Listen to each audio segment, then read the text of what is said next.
Hello, everybody, and welcome to episode 64 of the Dynasty Junkies podcast, a proud member of the Dynasty Addicts Podcast Network. I am your host, Rocky Petrella at Dynasty FF Addict on Twitter. Back with you this week with my co-host, Andrew Hall at Andrew Hall FF. And we titled our episode last week, Football is Back, but now football is really back. We got a game, weeks full of games. We're recording now during the week 2 Thursday night game, the scintillating Taylor Heineke and Daniel Jones battle going on here. So I did want to, before we get started, just wanted to let people, this is our first in-season episode, just to give you an idea how we'll be handling in season. We tended to be more one topic, a little more strategy-based in the off-season. It'll probably get maybe a slightly more redrafty, but we'll still be looking at things from a dynasty perspective. We'll be going over the big news of the week. Mostly it'll be injuries, as we'll get to pretty soon. Talking about some of the storylines from each of the previous week, and especially since we're starting, we're recording at the start of the next week. We'll try and look to the coming up to the current week and beyond, basically. So Andrew, I'm happy to be back with you again this week. How you doing? Oh, I'm great. You know, I'm always ready to talk football, especially when football's on right now. This is the best time for me. Yeah, it's definitely interesting. The two pods I do are both during games, so it's an interesting experience to try to be paying attention to my fantasy scores and the pod at the same time. Right. But we also have a great guest this week, the one and only Cooterdoodle. She's from Petite Pods, from Fantasy Life. How's it going, Cooter? It's going good. Thank you for having me. And I think everyone wants to know, what's it like to be best friends with Matthew Berry? Oh, God. What's funny is I actually put him in my phone with a little picture that says BFF just as a joke. I love it. Just as a joke. But no, it's cool. It's a very strange world, very surreal. Oh, and I also wanted to ask you about something that Andrew had showed me today. I think I saw you mention on Twitter before, too. This is the fantasy mixtape thing. How did you come up with that? And tell people about it, too, so in case they don't know what we're talking about. It's just like a little blurb, like 4 to 5 little blurbs that I try to recap either something going on in the week, something going on that we all kind of relate to in our leagues, and use a song to kind of embody that blurb. And I'll take a few snippets and lyrics and try to put it in there. It's just something that I find fun. I'll be like, if I'm running and I'm listening to something and I'm like, that resonates with something that happened, I'll be like, that'll be fun to write it up. So I think every week now I'll try to write this fantasy mixtape, It's just something fun for me to do. I like to have a creative outlet, obviously, if you haven't noticed. So that's right. One of them. Well, yeah, I loved it, honestly. Like, I was reading it today, and I just like, God, you put Nickelback in there. That's beautiful. Like, thank you. Like, there's just something I never would have thought of that, but that is exactly right. Like, thank you. And where can people find that? So there's a couple of them on the Aging Cooler blog, but I think coming up, they're going to start being on or somehow related with Trophy Smack. I'm not sure if that's going to be on their site, so I'll be posting it on my Twitter. So that should be starting in October. Okay, sounds good. So I guess we'll get right into the episode here and start off with those injuries I was talking about. The first one we have here, Raheem Mostert. We all knew he'd get hurt at some point. We didn't think it would be in the first quarter of the first game. He's actually looking poetic, good. Though. I know. It's almost poetic. Yeah, it really is. But we originally thought it was going to be half the season. Now it turns out he's going to be out the whole season. Everyone's rushing to, in redraft especially, pick up Elijah Mitchell. In some dynasty leagues, he was still available too. Andrew, is Elijah Mitchell the back to own? Do you think Sermon comes back? What do you think at this point? I mean, I don't know what to think, right? Shanahan just loves throwing us every single possible curveball there is. I mean, as much as we want to say okay, let's put it this way. Elijah Mitchell is the closest thing to Raheem Mostert on that roster. So Mostert going down is probably the best way to increase Elijah Mitchell's value in Dynasty and redraft or whatever. So it's almost like the best possible case. Does that mean I like him? No, I still don't know what to do with him. Right, it could be Sermon this week, and you see Mitchell get the late inactive. Like, we have no idea what that team is up to. And the way that with Ayuk last week too, with he not really getting any sort of attention at all, like last minute nobody knew. I just feel like this offense is trying to keep everything under wraps, And with the way their injuries go, I feel like we're eventually going to know because there's not going to be anyone left. But man, I don't know. I picked up Mitchell a couple places, but he makes me nervous. Let's put it that way. Can I tell you guys something I almost pulled the trigger on today because my heart was so in it? I got Mitchell. I had Mitchell from some rookie drafts over the offseason, and I almost traded him away for Juwan Johnson just because my heart's so invested, but I didn't do it. I knew it wasn't smart, but I almost did it. I was so close to hitting. But sometimes your heart needs to win, right? Sometimes it's like, you know what? I just want to make that trade. Like, you're a Saints fan. It's a homer pick. I like it. And don't you feel like if you believe it, it'll happen? You know, like I feel like if I invest enough in Juwan Johnson, he will become everything that I think he can be. I'm sure that's how that works, right? You just manifest. I like it. Has nothing to do with practice and, their muscles. It has to do with us. And right, we're pulling the strings. Zach Reed here in the chat says Galaxy brain it and go Jeff Wilson Jr., which I'm sure he's gonna be the lead back at some point.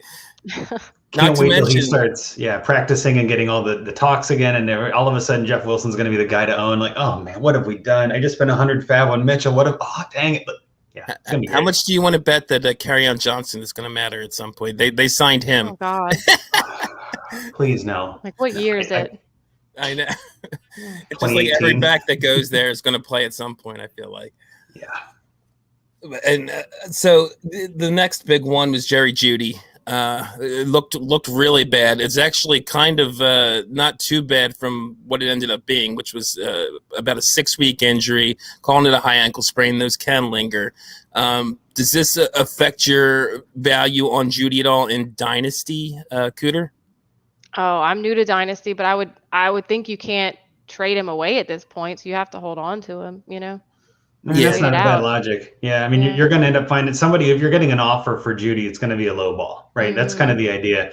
And so I think especially in Dynasty, I wouldn't move him unless it was a good offer, like a fair offer if he was playing, because Dynasty is a long game.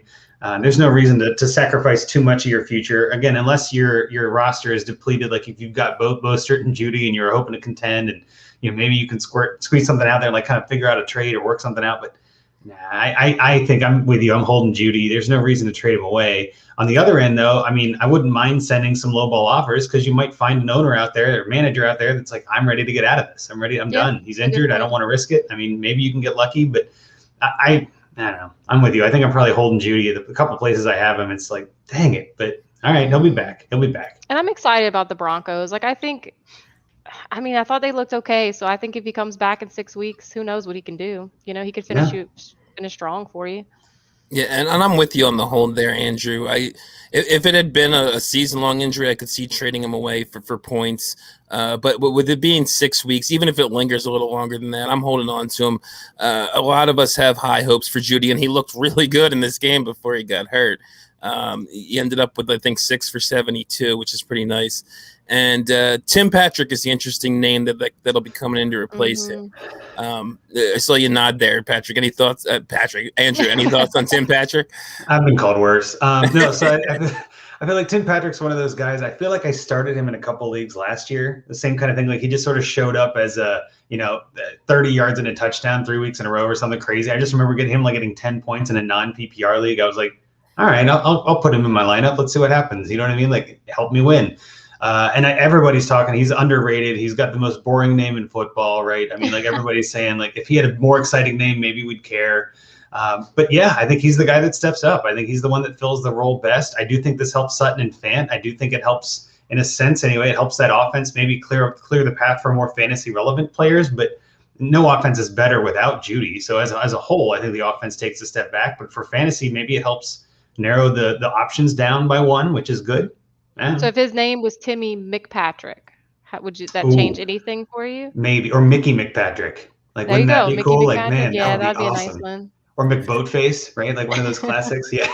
But like you're right though, when you have that interesting name, it does kind of do something. Well, like Jerry Jeudy, like whoa, it's like it reminds me of all the Marvel superhero names. Like Peter Parker, right? It's just Jerry Jeudy. It's got that alliteration. The alliteration, yeah. Yeah, just love that. It just fits. So yeah, we'll see. Okay, so maybe if he was like Petey Patrick or something, or Or Patrick. Like Patrick that's so Patrick. boring. It'd be That funny. would be Again. Patrick. There you go. But yeah, I mentioned this on Trade Addicts this week. I think he was, and I thought I said this then. It's kind of funny to call anybody this, but he was almost like a poor man's Cole Beasley last year, where he would. I love that description. I thought that was accurate. Like one of those, you a steady like 10 to 12 points almost every week. He'd either get a touchdown or he'd catch 5 or 6 passes for 50 or 60 yards, and he's just a solid flex in your lineup. He's a very good NFL receiver who's just on a team with a whole bunch of weapons. So with one of them down, I think he's a viable guy to start going forward until Judy's back. Yeah, I think I like.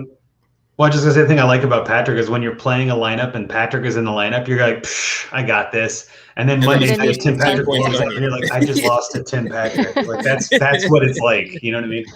But yeah, you're right. He's definitely startable in some leagues, in some formats. Yeah, and hopefully this, like you said, will help Sutton. He had a very low-key game this week. I think only 1 or 2 catches, but he's working his way back from that injury.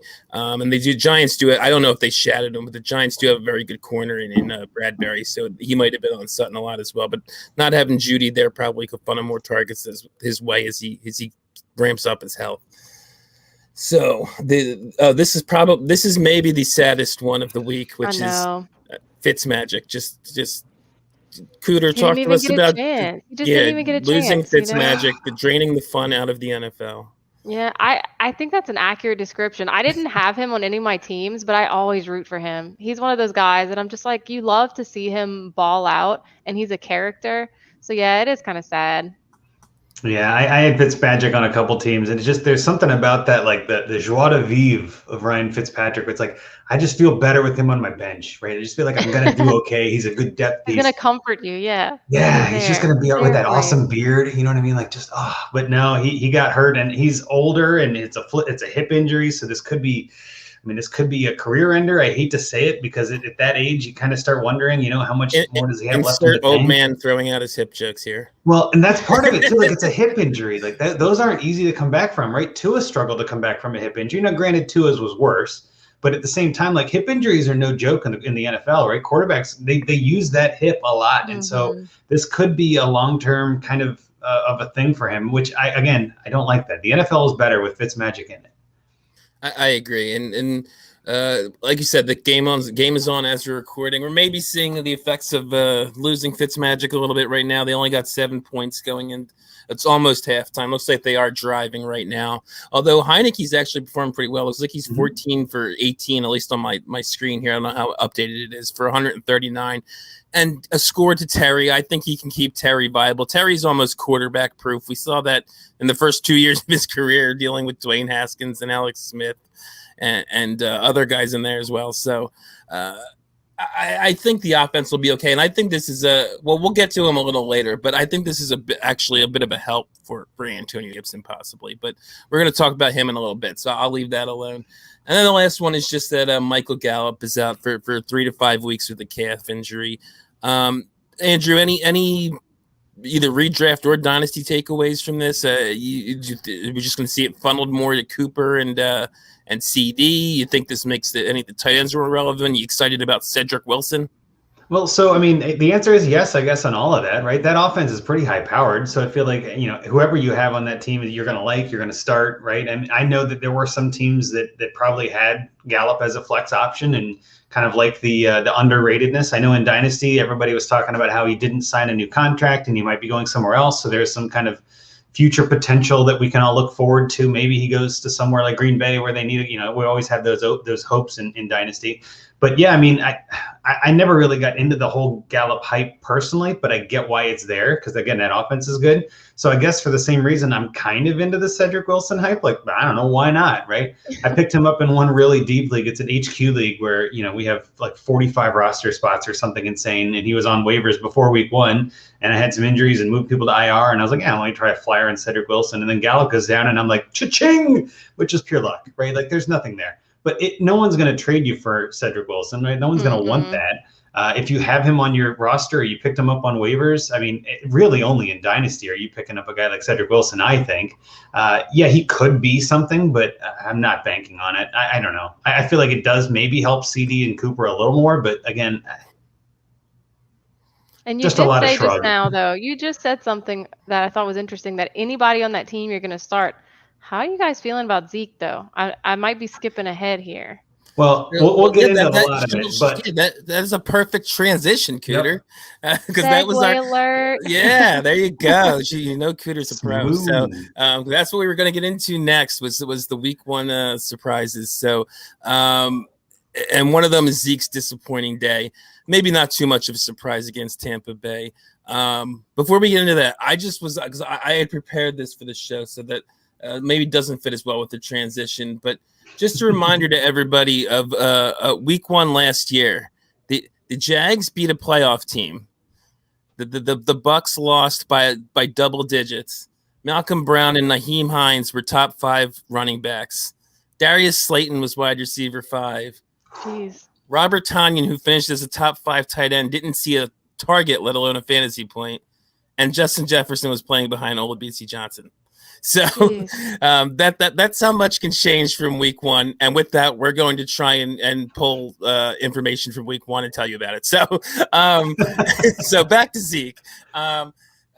He did have a bad day. It was like 11 for 33. I don't have his pass catching stats up here, but I know he went 11 for 33. I'm not sure if he caught a pass or not. It was not a good fantasy day. So you are worried then, Cooter? So I was worried last year about him. And to see this, I think, doesn't worry me more. I think it like you said, it was against Tampa. But I mean, if he has 1 or 2 more games like this, then yeah, I'm worried. I don't have him rostered a lot of places because last year I was a little nervous. So, I mean, I don't know. If you picked him up in like redraft, you're not getting rid of him right now. You have to hold and hope that he does okay. They're gonna be slinging it through the air, so you would hope that frees him up to go run, and get some big breakaways against a better or a worse defense, I guess, technically. But I don't know. I was nervous about him last year. And see, I'm on the other end of that. I mean, he was not great after Dak went down last year, but before Dak got hurt, it's been often repeated. I feel like that if you listen to a ton of podcasts like I do, that he was a top 5 RB before Dak went down, and he still finishes like RB 10 depending on your scoring. And I still think he's going to rebound from this. They are maybe the best run defense in the league. So I'm not taking too much from it yet.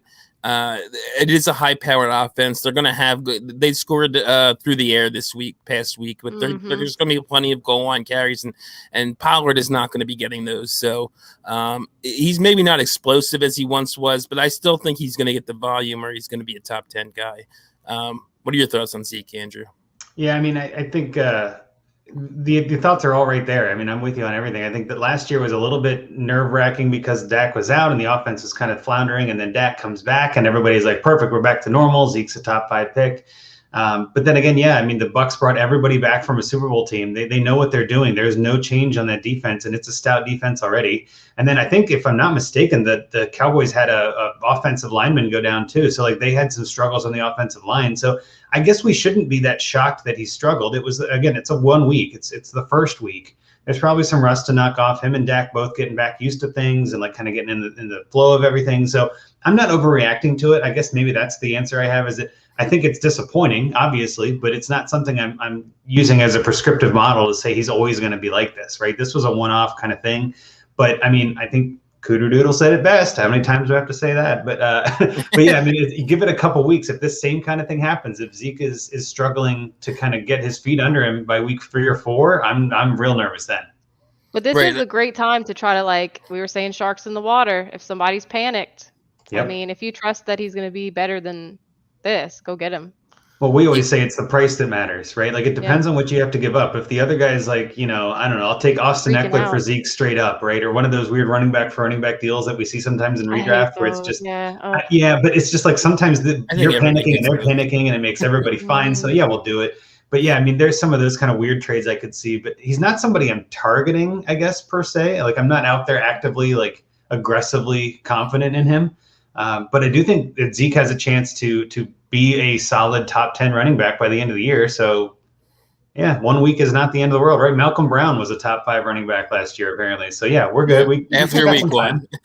Yeah, we got some time. And I agree, Andrew. I'm not necessarily targeting him right now either. I did target him earlier in the offseason when he was cheaper. People were really down on him right after the season. And then he started to gain some steam, I felt, as the offseason went on. I don't think people who do roster him are probably that down on him after the one game either. Most people are fairly knowledgeable and rational and realize it's one game. So, but like you said, if it goes to 2 or 3 games, people will start panicking. So we'll see how that goes. One of the other big surprises of week 1 was the Packers. Oh, yeah. The Packers offense pretty much completely crapping the bed. So 38-3. And this is one I don't worry about at all.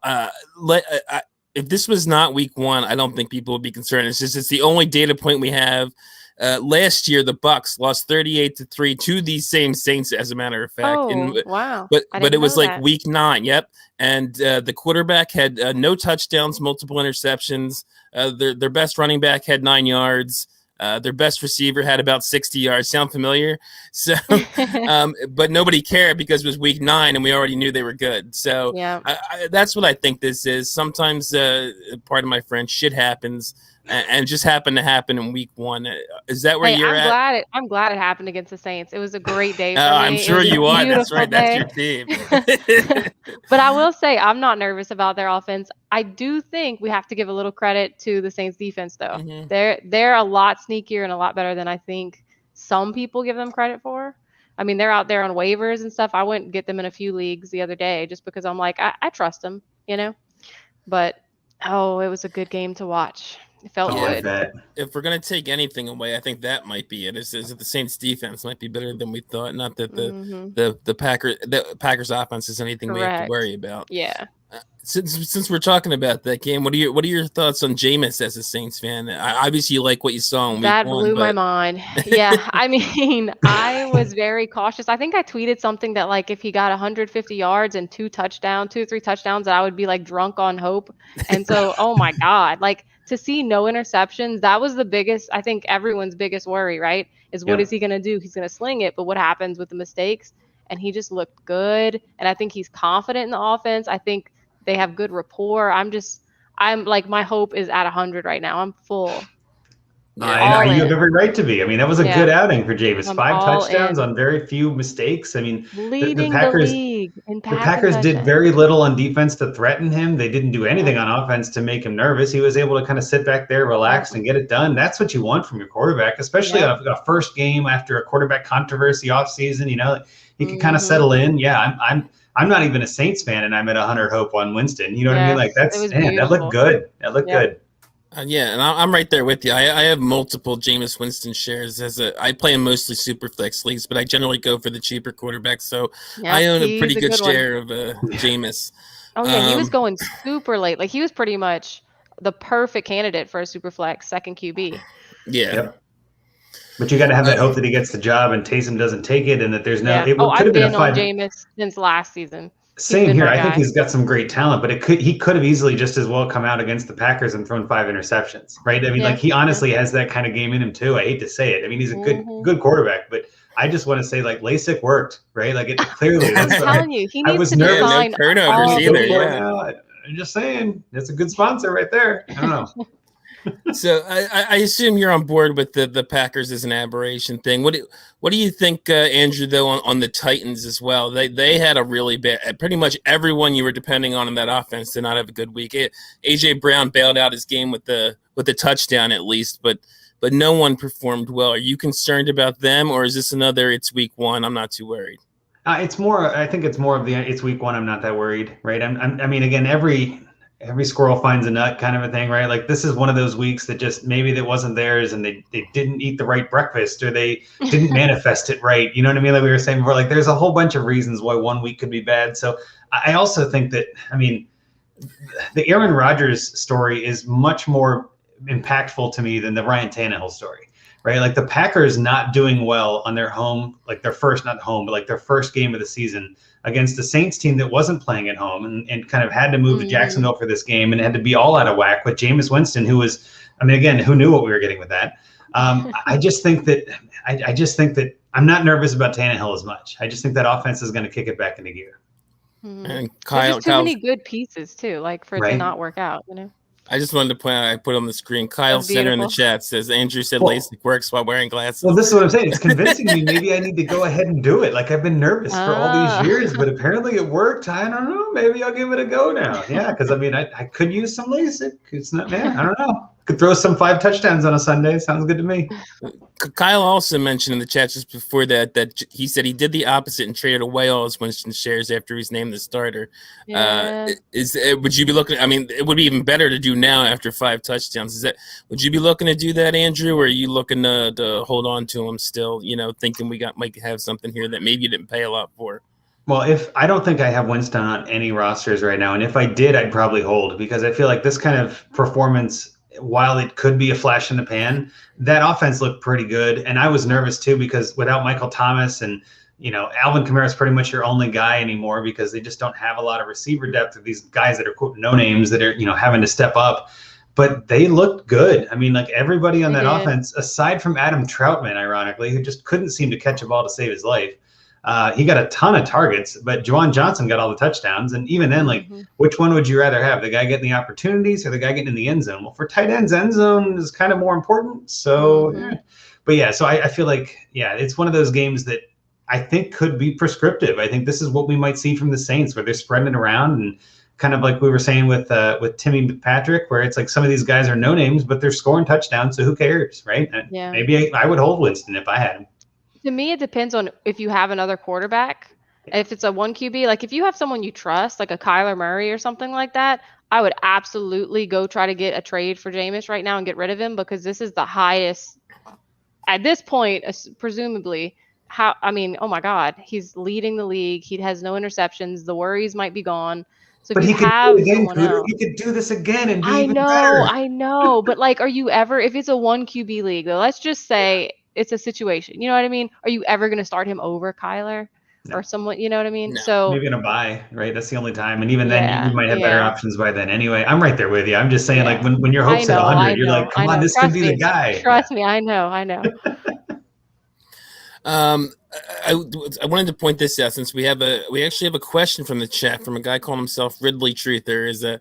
We talked about Judy already a little bit, but he said, "Hey guys, thoughts on Judy value? Traded Tyson Williams, who we got 20 in the 21st round of a startup, and a 22 first for Judy yesterday. Was that dumb, or should I keep the offers flowing?" I'll jump in here. I think that's a fine trade. I think a first for Judy is about. I mean, I think at this point, if you're sending a first and getting Judy, they're both rebuilding kind of options, right? Where you usually want the pick in a rebuild, but Judy's a terrific option. And I think that this next class, everybody's talking down about it. We don't know what the class is going to be yet. I mean, as much as people want to say this is a down year, I feel like I've heard that every year for the past 5 years. And so who knows?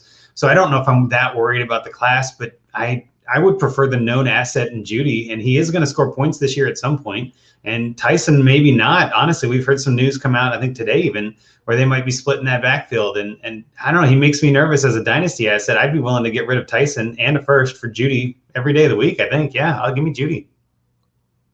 You agree, Cooter? You taking Judy there? I mean, if he was out all season, it might be a different story. But if he's only out for 6 weeks, I would do it. Yeah, I agree with you both. Judy's values at first plus definitely at this point, even with the injury. In Dynasty, especially, a 6-week injury is not that big of a value hit. And I'm not a big believer in Tyson. I thought he did look good, on Monday. But Latavius got a decent amount of carries in the second half. Freeman's been activated. Bell could be activated. We have no idea. And they've never been a one-back offense anyway. So I don't see, Williams taking on a huge load at any point.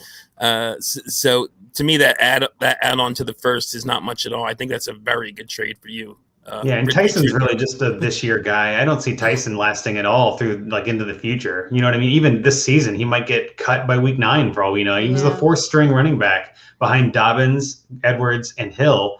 And they all got hurt. That's why he's playing. And they're not going to get hurt next year. I mean, odds are against it. And if they do, my goodness, what a lucky player that is. But at the same time, that's just, you can't predict injuries, right? Yeah. And when you're looking at trades, I tend to want to have the known good and kind of not always say get the best player in the trade, but I mean, Judy's a stud. I think he's got top 10 receiver kind of quality. And I know you guys talked about this on TradeX this week too about Judy a lot. And I just think he's got a lot of potential. So yeah, that's a smash Judy side for me. So one other big one was Gronk's big game. He did very well, had a couple touchdowns, was very involved. But I kind of feel like we saw this at times last year where he'd pop up and look really good, and then he would disappear for weeks at a time.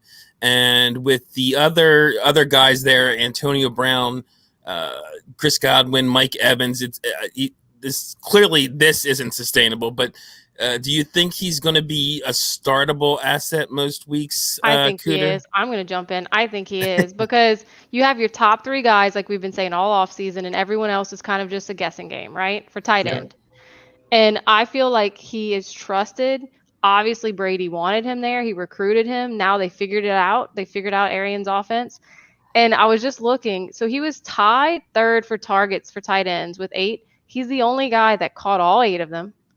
And 2 of them were touchdowns. I mean, yes, he's not going to have 90 yards and 2 touchdowns every game. But if there's a tight end out there and they're one of those lower ones we've drafted and talked about, other than maybe like Jared Cook or something, of one of those lower ones you could have drafted, I'm trusting Gronk. I'm starting him in the leagues that I have him. Yeah, unless I have Waller or somebody, you know what I mean? I'm starting him. Yeah, I think the only thing I want to jump in and correct you on is it's the top 4 with Hawkinson. I want to make sure that we're clear about that. This is the Hawkinson victory tour has been. Yeah, okay. We are very hey, it's just week 1, Andrew. Well, we are very pro Hawk in this network, so I just want to make sure we get that in. But at the same time, I'm right there with you. I only have Gronk, I think, on 1 or 2 rosters just because. I have him a lot. He could retire at any minute, and it just makes me nervous, right? But you're exactly right. Tight end is such a flat circle after the top 4, right? I mean, even you're just looking for opportunities and touchdowns. He got both. He's the kind of perfect mix. And Brady, you said it right. Brady wants him there. That offense, in theory, has 7 players, not counting Brady, of course, but 7 offensive weapons outside of him that we would want to have. The 3 running backs could all have value. The 3 receivers could all have value. And Gronk is obviously a top 10 tight end, which I never would have predicted 2 years ago, saying, Gronk is a top 10 tight end again. He was laying on the couch watching football like the rest of us. So it's impressive. Have you seen him in interviews too? Like, I know this is such a silly thing to say, but he's just so excited. They're happy. They're both having fun again. I think they lost that spark for a few years and they got it back. And as Super much Bowl as I have, but as much as I am like, screw the Bucks, they're against the Saints. I'm just like, God, they're out there literally living everyone's dream, having a good time. They're buddies and they're winning games. I mean, what more could you want? Something we talk about is that this game is for fun, right? And if having Gronk on your team makes you have more fun, I'm all for it, right? Like, he's out there having fun. It makes you watching have fun. So I'm all in. I think at the same time, I would put it this way: trading for Gronk could be tricky right now because whoever's got Gronk is probably not giving him up for the world, even in Dynasty. So it's almost like if you don't have him, it might be tough. You might have to overpay. But again, depending on how much fun you want to have, maybe you go and overpay, right? You send it a trade where it's like Hawkinson for Gronkowski and Brady in a 1 quarterback league. Something crazy where like the guy's got he's got Stafford and Brady and he's okay to lose one, right? Like, those are the kind of trades that I just love because it's like I'm getting a guy I like to watch. I'm giving up a lot, but it's worth it. So yeah. Yep. Okay, and another big surprise this week is that depending on scoring, Jared Goff is a top 5 to 8 quarterback this week. Like we all predicted this, right? Yes. Everyone was starting Jared Goff in their lineups this week against the San Francisco defense. But I do think that not the top 5, 6, 7, 8 is going to be sustainable, but I think he could be a lot better than we think because that defense is bad. It's almost going to be like a Blake Bortles situation from back when the Jags were horrible back when Bortles was there, as opposed to when they're horrible now. But where he would put up all those garbage time numbers for you, except Goff won't give you the rushing numbers Bortles sometimes would. But they're just going to have to throw so much. I feel like their best corner, Jeff Okudah, went down too, so that defense is going to get even worse. And they're going to see a lot. Basically what happened is San Fran went into prevent mode up like 30 points, and Goff just put up a whole bunch of yards. And I think that's what's going to happen. Are you on board with that? I don't think QB1 is in the cards, but I think he's going to be better than we think. Like, he could be like a top 18 QB. Oh I yeah, think I think so. that. Yeah. When you said top 5 on the show sheet, I was like, I don't know about that. No, that Maybe, was just yeah. where he is Yeah. now. Like Right in the now. one league I was looking at, he Yeah. was QB5. Yeah. But yeah, I I mean, I mean, think people were drafting him as like QB like 25. That's why I'm saying he could be 15, mhm. 15 to 18 in that range. Um, Well, and of course, that's why Hawk is going to be so good as well, because they're going to be passing like crazy. I have Goff in one league and I couldn't get rid of him all season, all off season. I took over an orphan and nobody wanted him. Just everybody's like, nah, I don't want Goff. He's When not the going to be there narrative that of long. going there, I think it just, spooky. Well, and then of So, course the receivers are nobodies, right? You got Tyrell the mhm. Gazelle, oh man, and he's in concussion protocol. You got Quintez Cephas, Amon-Ra St. Brown, who's a day 3 pick. I mean, they just don't Yep. have anybody that flashes except for Hawkinson, and obviously DeAndre Swift and Jamal Williams are both going to be catching the ball apparently out of the backfield all the time. So as much as we want to say that Goff doesn't have the weapons or doesn't have the talent, wasn't he He doing has great? enough. Yeah. Wasn't he doing great in LA? I don't understand. Like, he wasn't that bad of a quarterback with Kupp and Woods. They maintained a lot of offense there. Mhm. I mean, I don't know. I never really got the narrative like he's going to do worse. Like, I don't know. He's still got some people that can catch. We'll see what happens. And I guess it's nice. He's not going to be top 5. I'm with everybody on this. I don't see that happening. I shouldn't say he's not going to be. I don't predict it. But I wouldn't be shocked if he's a QB 12 to 15 kind of guy by the end of the year, to be honest. Like one of those like perfect or particularly Petrella kind of quarterbacks where it's like, the guy that is super cheap in a super flex league, nobody wants him. You pick him up and he's in your lineup every week and just scoring you points. Yeah, I was just going to ask you what you thought maybe his ceiling was, and as we've seen, it's going to be very good. This is the whole reason I was on board with Hawk all off season to begin with, is that he's going to be funneling. There's no one else to throw to. What I expected was he's going to be funneling all the targets to Hawk and Swift, and I guess we got Jamal Williams thrown in there as well, but I think the 3 of them combined had like 29 targets or something like that. It was ridiculous. So I think we're going to see a lot of that. It's not going to be necessarily pretty, Tyreek Hill 75-yard touchdowns from Goff, but you're going to get a lot of fantasy points, I think. Yep. This is an interesting one to me. David Montgomery, because David Montgomery had, again, another guy who had a very high-end season, top 5-ish, depending on scoring, and no one liked him going into this season. He was basically in startups this offseason, being drafted in like the 15 to 20 range. Mm-hmm. Nobody wanted him. Everyone has said, he had, including me, by the way, said he had the weak schedule in the second half of the year. That's why he scored so much. And then he comes out against one of the best defenses in the league, has like, I don't think he had 100, but he had 90-some yards and a touchdown. He's likely going to get the passing work still because Tariq still is not back from his injury. Oh, yeah, that's true. So Cooter, is David Montgomery for real? Is he a guy you're looking to pick up? I think he is. I have him in a couple leagues actually, because I was a non-believer last season and he went off and he looked beautiful.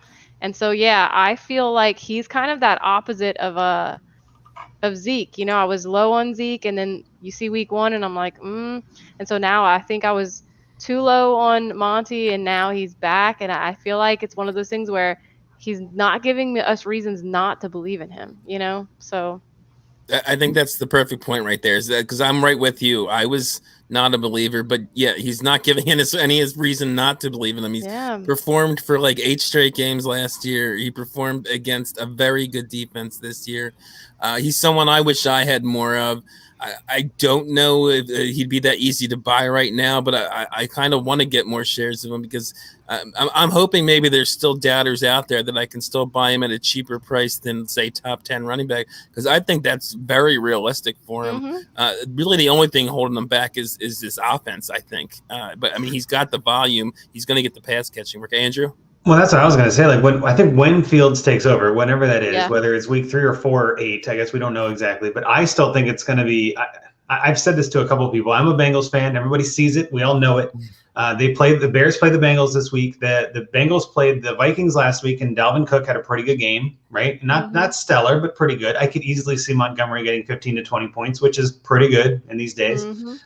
So I think that this week Monty's in line for a lot of output and all that. And I think Dalton's going to start, and they're probably going to lean more on the running game. Dalton's in a revenge game with the Bengals and all this. There's a bunch of narratives there. But I think when Fields starts, whenever that is, I could see Monty taking a hit because I think Fields is more apt to run than Dalton is. And I think that offense will just be opened up a little bit. The defense is going to have to respect the offense a little bit more and maybe fill the box a little bit more. I think you're going to see Allen Robinson do better when Fields takes the field. But I mean, none of that is a negative on Montgomery, right? None of those are statements that make me afraid of Montgomery. So I'm kind of with you, Rocky. If I can get him, sure. But I don't know if I'm willing to overpay after 1 week, right? And we all saw it last year. And him and Jonathan Taylor both were kind of in that same model of the schedule was really easy. They dominated when they should have. And it felt like we were all double counting it, right? We're like, oh, well, they did well against bad defenses. But they did well, and we counted it twice and inflated.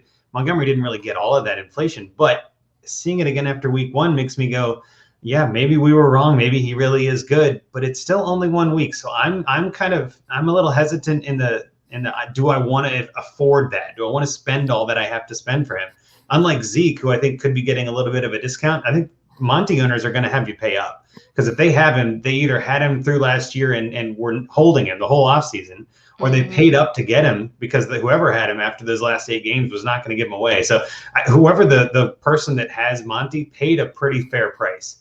So I don't think it's going to be easy to get him. Maybe that's the way to put it. Yeah, I think that's a good point. It's going to be, but I do think if maybe someone is not valuing him as high, I think you're right though, that most people are going to because either they held on to him or they acquired him recently, or at least in the off season. But if you think he can do what he did last year, I still don't think anybody's valuing him that way. No. Yeah. So if you think he can do that. What about Zeke or Monty? If you had Zeke, would you try to trade Zeke for Monty straight up and do one of those ugly running back for running back deals? I mean, you could obviously add in a bunch of other pieces to kind of make it work out, but I mean, which would you rather have? Just flat out. I'm going to be the dumb person and say it. I would like to have Monty.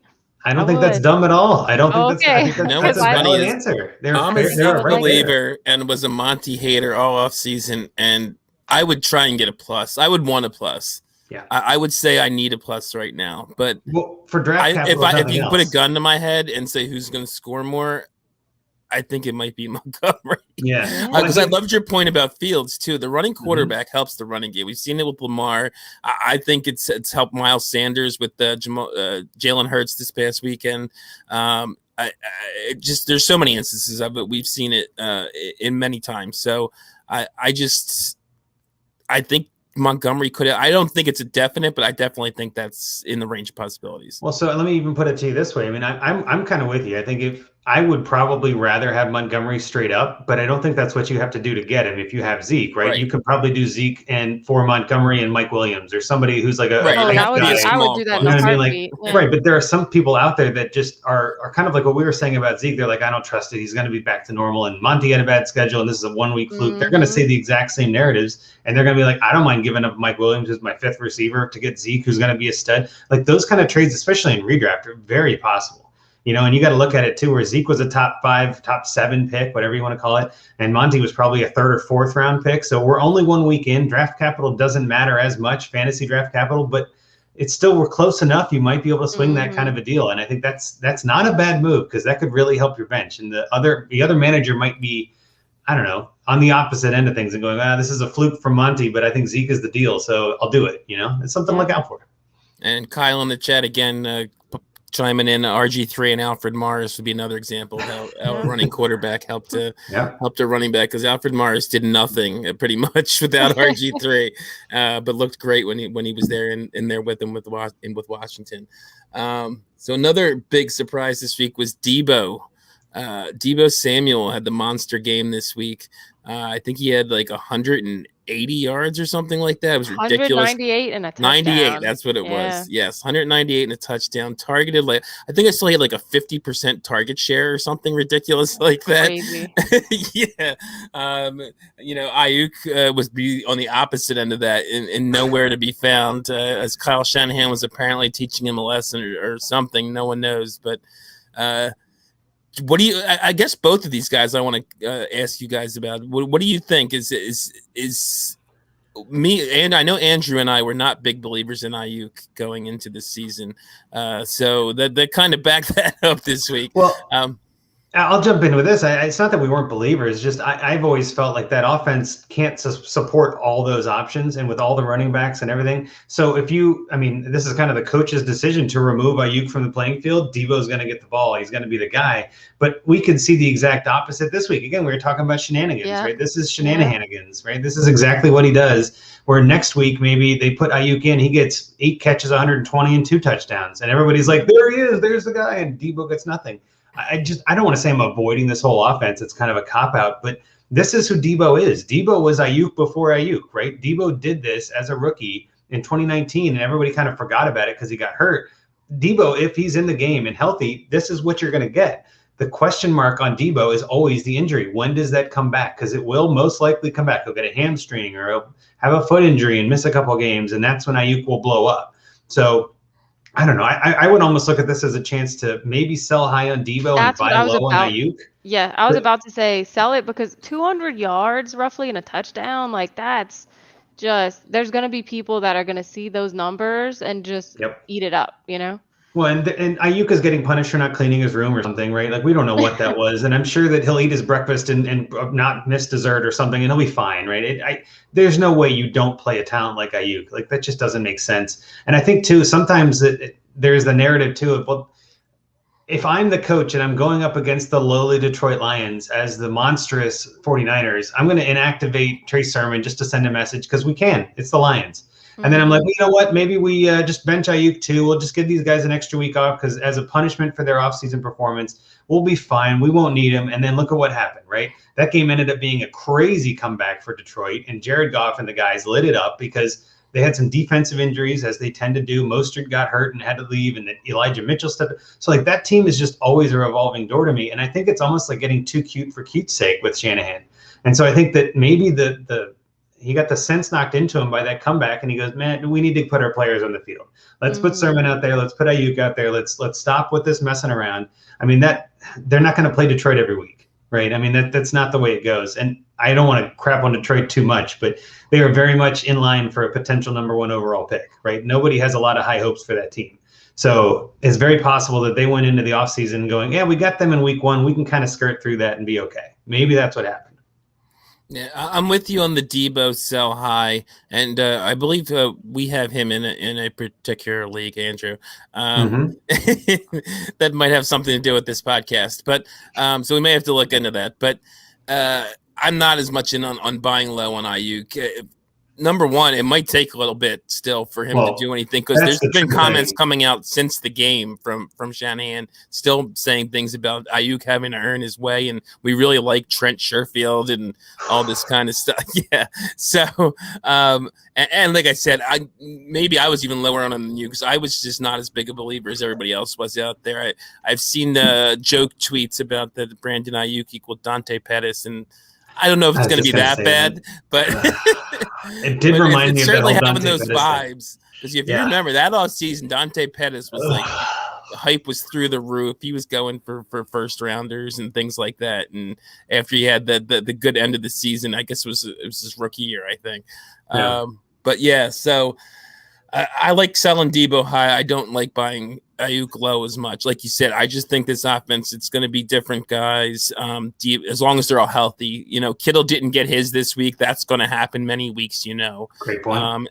And then the running game is always a big factor there. They're always going to run the ball a lot. Well, on the same page, though, when Lance takes over, because we all know Trey Lance will eventually take over there, that offense could see an uptick and could change the way they play. And you've got Debo, who had the lowest ADOT last year, and everybody likes to talk about that. I mean, his ADOT was like negative 0.5 yards or something. Like, he always caught the ball behind the line of scrimmage. And then you got, obviously, Ayuk can do the same kind of thing. They all have these toolkits, these players that can just do everything, these, jack of all trades kind of players. But when Lance comes in, maybe that means more runs. Maybe that means more end arounds for Debo and things like that. But I think ultimately it comes down to what is low. If you're buying low for Ayuk, I'm probably not going to give away like a Judy for Ayuk straight up at this point, right? Like, I'd rather have Judy. Like, would you rather have a first or Ayuk? I might want the first. Like, this is just such a murky offense to me. But I mean, again, if I don't have Ayuk on any rosters, like we were saying before, I never Me got a either. chance in anything, and just it felt like his price was way too high. But if I can get him for a second, I do that, right? Like seconds aren't the most hit rate picks, and I mean, some people really like them and have like a lot of them and want to hoard them and all this, and it's an asset that accrues value, and Ayuk could go all over the place, right? We don't know what Ayuk's year looks like. He could be on the outs entirely, or traded by the trade deadline. I hate to say it, but like some of that stuff can come to be fruition, right? Mm-hmm. And you put it perfectly. Kittle's going to get the ball. There's a chance that Ayuk is nothing, or he could be a top 5 receiver. And this could be one of those fluke week ones. We look back and next year you're saying after week 1, Ayuk had 0 catches. Remember that? And now he's a top 5 receiver in Dynasty. So it depends. It just depends. And I keep mentioning Kyle because he keeps commenting in the chat, but Kyle says, I would rather have Ayuk than Judy. I cannot go there. Cooter, can you go there? Or I mean, not right now, but I guess it depends how hard you believe in that offense. I don't know. Give me another week or two to see it. That's kind of what I mean. I want to see if he actually gets like 12 targets next game and he's back to like being the dominant force and Debo gets hurt. I'm on board with Ayuk over Judy, right? It won't take much to sway my opinion, but that's exactly the volatility I tend to avoid. If it takes that kind of 1 week, changes my opinion on a player, I'm usually out on that player. Because then the whole thing could happen the opposite direction the next week. You know what I mean? Like sometimes you need volatility and you need a little risk. I generally don't like that much risk on my teams. Just how I play. Yeah, and it would take a lot for me to put Ayuk over Judy just because I wasn't as big of a believer coming in, and a lot of his production last year was when one or both of the other 2 guys was hurt, Debo and Kittle. So I would need to see multiple games of production with all 3 healthy, where Ayuk seems to be the lead dog, and I honestly don't expect that to happen. So, I'd rather have Judy. Last guy on our list was Corey Davis. So. Cooter, is Corey Davis for real? I think he is. I'm not going to lie. The team itself scares me, but if I have him, I'm happy. I'm happy that I had faith in him. That's my personal belief. I don't think he's going to have 100 yards and 2 touchdowns every game, but right. I mean, I'd love to see it on week 1. Andrew, are you in on Corey? That year 5 breakout last year, right? I mean, that's kind of what we all wait for with receivers. But I mean, I guess if I have if I have Davis, it's one of those guys that I'm probably just no one's going to give me anything for him, and he's going to be in my lineup a couple of weeks. Like, but if you can flex it and get something like this every now and then, I mean, that's beautiful. I think. Yeah, I'm with you, and I think Davis is probably one of those guys that I think I have 1 or 2 shares, and especially in redraft because he was just going so late. I think he's like my 5th receiver on one redraft team, but he made my lineup last week and he made my lineup this week because I'm like, man, all right, yeah, let's see what happens. But I think that offense is a little freaky on its own, right? I mean, the Jets are always a little terrifying. People don't want to. I mean, we were just talking about how there might be 8 offensive weapons if you count Brady on the Bucs, but there's 2 maybe on the Jets, and it's like, well, that team is just terrifying. You don't know who you're going to get. So yeah, I mean, I'd rather have the Davis risk because it's a lower cost than the Ayuk risk, and I think the variation is going to be different. Crowder missed last week, but he was on the COVID list. That's not going to happen. He's back already this week, so that could hurt Davis a little bit. So I mean, I don't want to get too hyped up on this, but I mean, they got Mims, they got Moore, they got Carter, they got LaMichael Pirine, they got some other players that still might try to show up. So I don't know. I'm not full in, but I do like Davis. I do think he's got some talent. Yeah, I'm getting to full in. I don't think I'm quite there yet either. And I've been on record as saying I don't put much stock in the preseason, but he was getting targeted like crazy when he was in there in the preseason. Seems like Wilson trusts him the most out of all those guys. I'm not a big believer in Wilson, so that's my biggest thing holding me back from getting it all in on Corey Davis. Like you said, the offense itself is a little bit of a worry. It did not. Despite what Corey Davis did, he did not look great this week until he got a couple touchdowns in the 4th quarter, or it might have been in the late 3rd and then the 4th quarter. But still, I think he's going to be a wide receiver too for you, though. I like it a lot. He's going to get peppered with targets. He's always had talent. And like you said, the year 5 breakout or whatever it was, year 4 breakout last year. And maybe he can keep it going this year with if Zach Wilson can do more what he did in the 4th quarter, unless what he did in the first 3 quarters last week. He had to learn. He had to figure out what he was doing. So yeah, maybe that's the real Zach Wilson. Yeah, I have my doubts, but we'll see. Yeah, we'll see. But if anyone's going to produce in that offense, I think it's going to be Davis because like I said, I expect him to be a target monster. He only got 7 this week, but that did lead the team, and I just think it only get better from here going forward. I expect him to see more than 7 targets per game because they'll probably be trailing in most of those games as well. So we're running a bit long here, but we wanted to get into some guys, kind of look to week 2 and beyond. The guys that did not have great week 1s from a fantasy points perspective, but that we're encouraged for going forward. So we'll each give a player or two, and then move on to our Find Me a Trade. So Andrew, why don't you give one first? Sure. So I think Cooter brought him up earlier, but yeah, Antonio Gibson, who's playing right now, of course, and unless you're listening later, and then he played earlier. But the point of it, Antonio Gibson's one of those guys that I think had a pretty good week 1, but not a tremendous week 1. Like he wasn't like a stud week 1 running back, and there weren't really a whole lot of like stellar receiver running backs in week 1. I mean, Joe Mixon I think was the top running back, which I love that as a Bengals fan, but that's not something you're used to saying. Yeah, Gibson only had 11.8 PPR points week 1. And that's not great, right? Like it's not terrible. It's not Barkley bad, right? I mean, like Barkley had like 4 points or something, like just killed some teams, but I think Gibson's got the talent, and with our man Fitzmagic going down, and this offense is going to have to change its look a little bit. I don't think you saw McKissick get a single look, and he's got a touchdown tonight, which is hilarious, and not Gibson. But again, it's like I just think this offense is going to focus on the run a little more. I think Gibson's great catching balls out of the backfield, which is terrific for a backup quarterback. They like to have that dump off and someone like a short security blanket kind of a thing. So I'm really thinking Gibson could be in line for a great year. And maybe that comes at the expense of Fitz, which is really sad. But I just think he was going to have a good year anyway. So it's not like I'm not double counting it, but I just think like it kind of supports my argument. Like I think he could be in for a good one. So Gibson's one of those guys that I actually wrote an article for PFN asking if you should start him tonight. And I pretty much said, hell yeah. Of course, so far in the game, that's not looking terrific, but there's plenty of time left. We saw a lot of craziness happen on Monday night, so why not have it again? Yeah, so we got plenty of time left. Point being, I still, even if it doesn't pan out, I think it was the right call, right? I mean, all the signs line up that Gibson's the guy. So yeah, I think he's going to be somebody that breaks out even better this year. He has some touchdown regression coming from last year's 11 touchdowns, I want to say he had. That's an awful lot. I don't see that happening, but yeah, it's very possible that Gibson's the guy for Washington as this goes forward. Yeah, I totally agree with you. That was a good call, even though it's not panning out as well as we hope tonight. But last week he had all but one of the running back carries and all 3 of the running back targets. McKissick didn't even get a target last week. This week that's changed. They both have 2. I don't have the target numbers, but they both have 2 catches tonight. But again, he got 2 catches. He didn't do much with them, but they're involving him in the passing game. He's getting he got a big workload last week. We haven't been able to watch the game for the last hour totally, but so I'm not sure why he's not getting as many carries tonight. But and why they put McKissick in apparently near the goal line for a touchdown, but he's going to get most of those touchdowns as well. So yeah, I definitely see him. Even if this keeps up tonight, I'm not worried about him at all and love him going forward. So Cooter, do you have a player you're encouraged for going forward that maybe didn't produce week 1?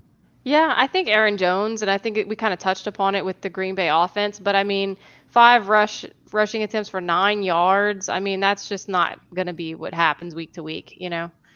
So he's one that for sure didn't produce well, but he's going to be catching some passes as well. And I think once they figure out whatever was going on in week 1, he'll be fine. Well, who do they play this week? The Detroit Lions on Monday Night Football. You go. This is going to be a to monster game. Rodgers is going to come. Rodgers has an ego, so I'm with you. I think Aaron Jones is a terrific pick. Aaron Jones is one of those players that everybody just expected to be a set it and forget it, and he disappointed, like Barkley, right? Same guy we were talking about. Yep. But I'm with you. I think Aaron Jones is in line for a terrific season. Oh, yeah, and especially Monday night in the prime time against the Lions. Oh, bring it on! I'm ready. Yeah, I think this is going to be a get-right game. I think they're going to, even more so than they would have because of what happened last week, they're just going to explode on Monday night, and we're going to see tons of fantasy points from Rodgers, Jones, and Devontae Adams. One of my guys was Austin Eckler. He wasn't awful this week. I think he had like 11 points or so because he did get a touchdown in there. but no catches. And I've seen people make a big deal about that. Whereas to me, that's almost a positive that he did not get any catches this week and was still halfway decent. And that's not going to happen. Week 1 last year, he had 1 target in game 1 last year. He had 0 targets this year. I don't know what it is about week 1 for him. Maybe this year, I think it may be a little bit to do with. I know he's having a hamstring issue coming in. They still gave him the ball to run it a decent amount, but after week 1 last year, he had 64 targets in the 9 games he played, and that includes the game he got hurt, where he only had 1 target in that game. So week 1 was not an indicator of what was to come. Week 1 is not an indicator of what was to come this year. For whatever reason, Mike Williams was getting open all over the place. As always, Keenan Allen was getting open all over the place. So I think that's mainly what it was. They were able to work downfield more against Washington. Maybe they didn't like the matchups with the linebackers and safeties on Eckler. Maybe he just wasn't getting open. I don't know, because of the hamstring. But we're going to see that change. And to me, the biggest sign of encouragement too was that he did get a touchdown, and it was near the goal line. He got a goal line carry, which is not something we necessarily expected to get out of him. So he's a guy I definitely see improving going forward. Yeah, I'm right there with you. That offense is taking a little bit of a change this year. Herbert obviously put the team on his back for some of the year last year, and as a rookie, and kind of some craziness in there. But honestly, this is not time to panic on Austin Eckler. It's one game. I think that team still. I mean, if I'm not mistaken, they didn't need to throw the ball a lot. They weren't looking for Eckler. Like you said it well, Mike Williams kept getting open, right? Like they just, I don't know, he had other options. And I don't think Eckler is game planned out. Obviously, he was game planned in, just in a different way. I mean, sure, he had 100% fewer targets than he had last year, week 1. That's fine, right? But like, it doesn't really matter. When you're 1 or 0, who cares? Like he was fine last year. He'll be fine this year. So yeah, I'm right there with you. And Andrew, I know you had another one on the sheet here, but we kind of talked about that. Devontae Adams and Rodgers, basically the whole Green Bay offense rebounding. Mm-hmm. So I'll just get into my other one, and then we'll move on to our Find Me a Trade, which was Javonte Williams. He only had, I think, 14 carries for something like 55 yards, but he had a 50 per PFF. He had a 50-50, exactly 50-50 split in snaps. Yep. With Gordon. He out-carried Gordon. Gordon basically had 1 long run, which is why he had a much better fantasy day. Neither of them were running particularly well. I think Javonte actually had a couple longer, like 9-10 yard carries later in the game. But neither of them were running particularly well against the Giants. And the fact that he's already getting a 50-50 split out of the gate. And I also saw on PFF, he had a 66% snap rate on second down or later and 2 yards to go, which indicates to me he could be the goal line back. They were using him as a short yardage back more so than they were Gordon. So despite the low fantasy point total, this was a situation where I thought he was going to have to work his way in, like Jonathan Taylor, like Cam Akers, like we saw from Nick Chubb in the past with Carlos Hyde. And the fact that he's already at 50-50 and out touching him week 1, I think is huge. And we're going to see him be a factor even sooner than I probably expected. Yeah, I agree fully. I think I expected Williams to be the guy by week 5, and we saw it almost exactly half, like you just said, and maybe not in points, but in opportunity in week 1. That's okay. So it's go time. All right, now is the time. That's good to hear. All right. He might be a guy that if someone's panicking because they thought he was the RB1, maybe go try to get a trade in. I don't know. Well, if you thought Williams was going to be a guy who was playing later, and maybe, honestly, there are players out there, there are fantasy managers that do this all the time where they look at the box score, they look at the points, and they say, well, Gordon outscored him, so Williams must not be the guy. And they just look at the numbers, and yeah, you might be able to sneak something through. I like that a lot. I think that it depends on kind of your league and how, where that's going to go. But I want to say this too about Williams. Looking at all the rookie running backs, right? Let's just say the top 5. We had, obviously, ETN didn't play at all. You had Najee Harris, who kind of struggled a little bit himself, right? You had Trey Sermon, who was inactive. You have Javonte Williams, who actually did pretty well over expectation in my book. And then Michael Carter, I guess, was the 5th one. He didn't do well at all. So, like, all the rookies struggle, and that's kind of common. But especially again, this early, yeah. Yeah, I think Williams is the one that was better than expected, even with low expectations. So if he's better already in week 1, I think he could be better for the season. Yeah, I mean, I'd rather have him than Gordon. I think at some point Gordon's legs are just going to fall off, and he's not going to be the guy we want anymore, and Williams is going to be the man. So, yeah, I'm right there with you. I think it's a good pick, Robbie. Okay, so we will get into our Find Me a Trade, which was this week submitted by Mr. Joshua R on Twitter at FF Mercenary. It's for a 14-team, half PPR, 1 QB with a 1.0 PPR tight end premium, 24-man rosters, and they only start 9, a QB, a running back, 3 wide receivers, a tight end, and 3 flexes. He said he's a top team in the league. He won it in 19, was third in 2020, always trying to stay competitive. He has 4 firsts over the next 2 years, looking for trades to be competitive now and in future years. So the 3 of us looked for a trade for him. And cooterdoodle, do you want to get into yours first? Because I know you got to get out of here soon. We've held you a little bit too long. Oh no, that's okay. I just so my biggest thing with this, and you guys are going to be better at the trade aspect, but I always feel like you absolutely, things that people forget to do is look at your weaknesses and strengths versus your other people. I think sometimes people focus on their own more than the other team. Personally, just from what I've experienced, I don't know if it's that way for Dynasty and everything. You're a pro. That's exactly right. Nailed it. I mean, I just see it all the time. Like, to me, I'll get trades and I'm like, have you even looked at my lineup? Like, you know what I mean? Like, that's insulting. You haven't even seen how much that doesn't affect me to get this person. Right. Yep. But so for me, this guy doesn't have a ton. Like, I don't see it and say, oh God, this is terrible. But the weakness is assuming Rodgers doesn't figure it out, assuming he's not the guy we thought he was going to be right now, and he's older, right? So I feel like QB is where you need to do the work if there needs to be work, if there's work to be done. And so then I went look at some of the other guys, and it looked like maybe trying to get Wilson from Blood Angels, who's hurting at running back, or that was the big one that I saw, just looking for who has quarterbacks that they can get rid of. Oh, and then I liked what Rocky's going to say. So I kind of didn't add a ton in there, because when I saw that, I'm like, that's perfect. You guys know what you're doing. But yeah, like, I don't hate the team, but the weakness would probably be quarterback for me. And so finding a team that has a weakness at running back or wide receiver, because he's kind of stacked at wide receiver, and wheeling and dealing from that. You know what I mean? So I don't have a specific trade, but that would be my biggest thing, is trying to find where they're weak and making it work, you know? Obviously, I think you make a great point, Cooter, as we'll get into my trade in a minute, where I kind of went along those same lines. I do want to ask, I know you mentioned you had to leave soon. Do you want to sign off here, or do you want to stay on a little bit longer? Do you mind if I pop out? No, that's okay? Fine. We'll just finish up with our trades. Okay. We'll talk about them, and then we'll sign off. So I didn't want to hold you long. I know you gotta. No, do I stuff appreciate there on it. Your end. Yeah. But no, this was a lot of fun. So if y'all ever want me back on, please, I would love to. Yes. Especially if it comes off of like a big Saints win, have me back, you know? And you just want to tell people, where they can find your stuff and all that kind of stuff, good stuff before you go? On Twitter at cooterdoodle. You can follow me at MB Fantasy Life. And like we mentioned earlier, I'll be having those weekly fantasy mixtapes. So you can check that out. Sounds great. Thanks so much for coming on. We really enjoyed having you. I had fun, guys. Thank you. Thanks, Cooter. Thanks. Catch y'all later. Bye-bye.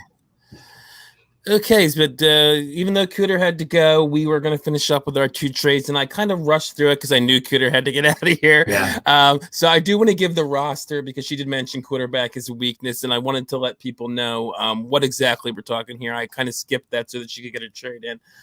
Basically, what he has here is he's got Sam Darnold, Aaron Rodgers, and Zach Wilson on taxi. Not that he's totally weak. I mean, Aaron Rodgers is a solid starter. Zach Wilson's a young guy. He's young. I don't know that he's good, but he's young. And all right. I'll never pass up a chance to get a dig in at Zach Wilson. He's got Ezekiel Elliott, Antonio Gibson, Kareem Hunt, Chase Edmonds, AJ Dillon as his main running backs.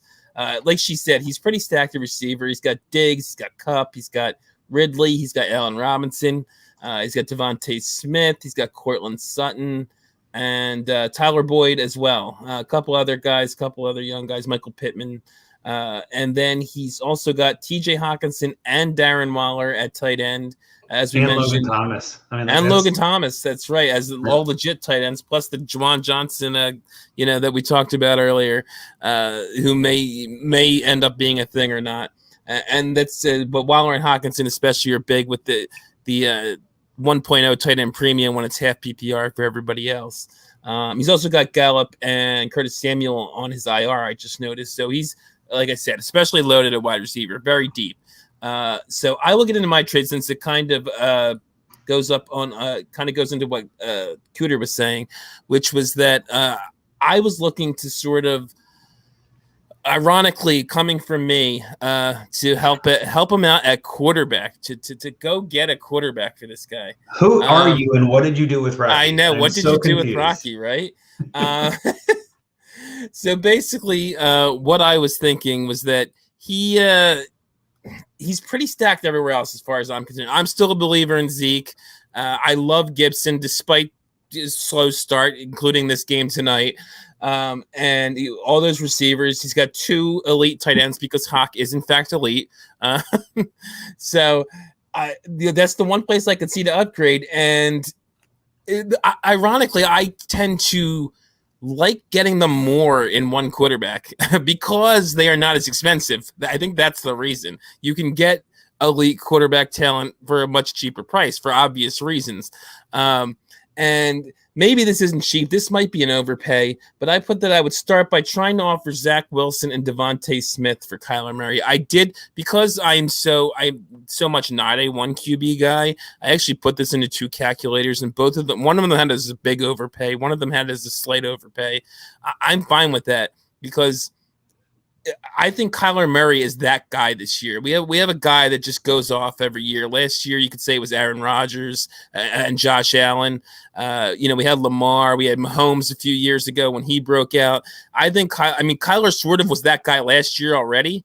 But I just think he's going to be like what we saw from Lamar last year. He's almost like a cheat code for you.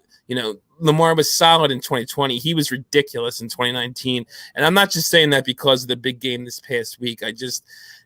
He had the production through 10 games last year, then got hurt. And there's no reason, they added Rondale Moore. They added AJ Green for whatever that's worth. Christian Kirk may have figured things out a little bit. Who knows? And they got Nuke. And Edmonds is great out of the backfield. I just think, and he's great with his legs, Murray himself. So I just think he's going to be that difference maker at QB, even in a 1 QB league, where he could kind of put this team over the top with everything he has elsewhere. For the other team, the team he's trading him is Orcs. This is apparently based on some kind of miniature war game or something, where all the kind of a fantasy type thing. But that team doesn't look like he's really trying to compete. He's got a few pieces on his roster that are a little older, but it's mostly young guys or just nothings. He's got I think Sony Michel is one of his main running backs. I don't have the roster up in front of me, but he's got very little at running back. He does have Hurts and Murray at quarterback, which is the only stumbling block for me here is that I don't know that Wilson gets it done because he could, even if he's willing to trade Murray for Devontae Smith in a piece, does he really want the young quarterback back? He could rationalize in his head, I already have Hurts. What do I need another quarterback for to replace Murray? So that I did put on the sheet. I would, if it took it, I would even do a first. I would do a first in Devontae Smith, which again might seem like an overpay, but when you have 4 firsts over the next 2 years, I would try to do the 22 first because I don't really care as much about that class as I do the 23 class just from what I'm hearing. And he has 3 23s. He has 1 22, so you'd be out of the 22 draft. But whatever. He's got 4 seconds. He can get back into that first. So, I'm trying to get him a quarterback, like Andrew said. Who am I, and what have I done with Rocky? But it kind of shows the reason we do this is you need to be flexible. You can't stick to one strategy. Roster construction and all sorts of things play into what you're going to do with trades. Normally, would I ever want to trade up for a quarterback? No. And it's funny. I actually did something like this in a league just this week. So I'm not just saying this for the show. I actually traded a first and a second and Hollywood Brown for Kyler Murray and Cole Beasley on a league where I have Kamara and Cook and CH and Kelsey. My receivers are a little shakier, but no one was trading me receivers. So I said, this guy put him on the block. I said, what can I do to separate myself a little somewhere else? And I actually did that. So, and it was 1 QB league, one of the few one QB dynasty leagues I'm in. So it's not just me saying this for the show. I actually put my money where my mouth is earlier this week. So I've rambled on long enough here, Andrew, about my trade. What do you think? Well, first of all, I feel like I should have taken a bathroom break or something there. That was terrific, but I didn't need to. We're all right. I usually don't talk, though. I went on for like 5 minutes there. I just want to let you go. You were doing great. The only thing I would say, or the only pieces I guess I would add to what you're talking about, and I had a similar kind of thought, is that with the way this league is set up, it's a 14-team league, but his team looks like a 10-teamer. Yes. Like his team is stacked. And I think looking at the other teams in the league, even Orcs that you were just talking about, he literally only has 3 running backs on his roster that are not injured, because he has ETN, who's on his IR. Yeah. And then he's got Damian Harris, Sony Michel, and Lamar Miller, and that is it. And when I first saw that and you were looking at that as a trade and getting Kyler, I was like, ooh, that is rough. He might like the first more than Wilson, because then obviously it's a better chance to get a running back. Right. But also, you only have to start 1 in this league, and you only start 9 total. I think those are things that sometimes those settings make me want to consolidate, right? If I'm looking at starting 9 and I'm only having to start 1 running back, like, okay, well, then I want the best running back I can start, right? And so I'll kind of segue into my trade, because I think it's in the same vein. Mine was going to be all 3 players had kind of down week 1s, but it was going to be send Zeke and Boyd for Barkley. And the logic here is kind of what I just said. I want to consolidate my assets, especially if I'm only starting 1 running back. And you have to start a minimum of 3 receivers, which I don't know if I've seen this before. One running back, 3 receivers, and then 2 flexes. Like that. That's an interesting setting. So to me, that's where I looked at that. And then I went back to that Orcs team we were just talking about. And he's only got Damian Harris, Sony Michel, and I'm like, oh, okay. Well, you might actually be able to get through with that, because you're not getting a ton of points in the running back position. You're going to flex all these other players. He obviously had ETN go down. That changed his whole season. So maybe a trade like this might make more sense for him. But my trade was going to the, what was the team name again? Imperial Fists. It was the one that has Barkley. And I think if I'm that team, if I'm looking at this and saying, well, do I want that trade from my side, right? That guy has Saquon Barkley, Elijah Mitchell, who of course is somebody, and Jonathan Taylor. But like that's kind of it at the running back position, but that's fine. But his receivers are a little weak. He just took an injury to Jerry Jeudy. He's got Jamar Chase, who I love, N'Keal Harry, who is nothing, Deshaun Jackson, Anthony Miller. He's got Debo. So like he's got some hit or miss guys. And I feel like if I'm that guy and I'm looking at this, like I've already got Jonathan Taylor, I can downgrade from Saquon to Zeke. That's not too bad. And I get a receiver in a 3-receiver league that actually might help me out. So that was where my thought was. But again, a lot of these teams, I'm like, how is this a 14-team league? These teams are just stacked. But ultimately, it comes back to their 1 quarterback. That does tend to help. You don't have as many quarterbacks flying around. You don't have to stack as many of those quarterbacks. Right. But only having 1 running back gives you some flexibility. So, yeah, I think we did another one of Josh's leagues a couple weeks ago, I want to say. And I just think this one is the consolidation for me. Just try to consolidate as much as you can, get all that power as you're making your contender run here.